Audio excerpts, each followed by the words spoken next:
Oi, eu sou a professora Carla de português e vou tirar uma dúvida que é muito recorrente. Quando usar para mim e quando usar para eu? Quando estamos em situações não formais, nós usamos o pra, ou seja, quando estamos conversando informalmente. Na norma culta da língua, você usa para. Mas vamos ver o exemplo de quando você usa para mim e para eu.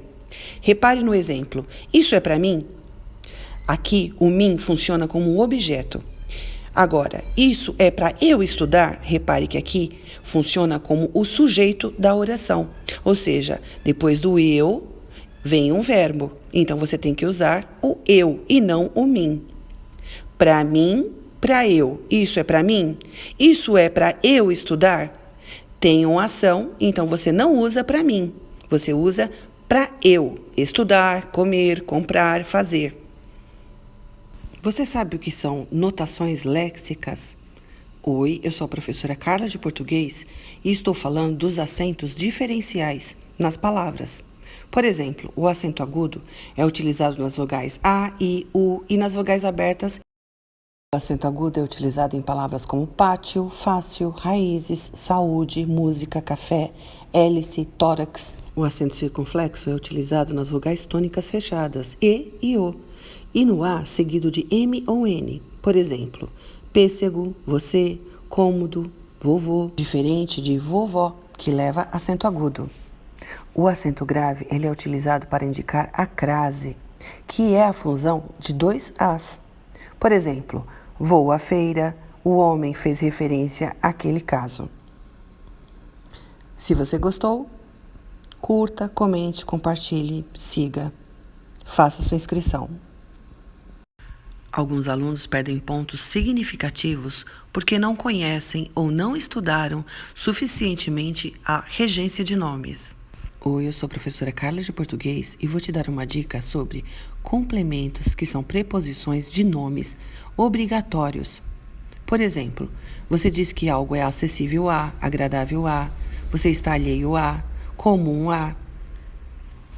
Com a preposição de é um complemento das palavras desejoso de, difícil de, digno de, suspeito de.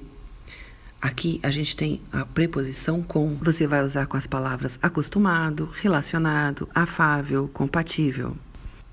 Você fala ou escreve que é algo pertinaz em, seguro de ou em, cito em, indeciso em.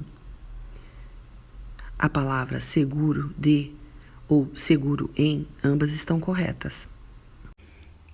Modos verbais. Nós vamos olhar as conjugações dos verbos.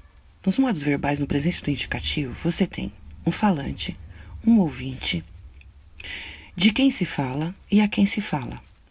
No modo indicativo, você tem a conjugação dos verbos no presente, no passado, no futuro. Então, nós temos o verbo, o modo do verbo e o tempo verbal, que é a conjugação. No presente, nós temos fatos permanentes. Por exemplo, a Lua é um satélite. Nós temos também no presente do modo indicativo ações do cotidiano. Um exemplo, acordo cedo todos os dias. Temos fatos futuros. Por exemplo, falo com você amanhã. Repare que no presente do indicativo, nós temos verbos de diferentes formas. Eles podem ser defectivos, anômalos. Mais à frente, nós vamos estudar todas as formas de verbo e conjugação. Tome nota, pois os verbos são um dos assuntos mais importantes e mais extensos para estudar. Como já dissemos, eles são palavras variáveis, pois podem ter flexão de gênero, número, grau. Ele expressa um processo que se passa no tempo. Por exemplo, uma ação. Eles comeram o bolo. O verbo é comer. O verbo ainda pode expressar um estado do sujeito. O menino está nervoso. Pode expressar também uma mudança de estado do sujeito. O idoso ficou furioso. E ainda, os verbos podem expressar fenômenos da natureza, como, por exemplo, choveu muito ontem. Tem muita coisa para ver sobre verbos.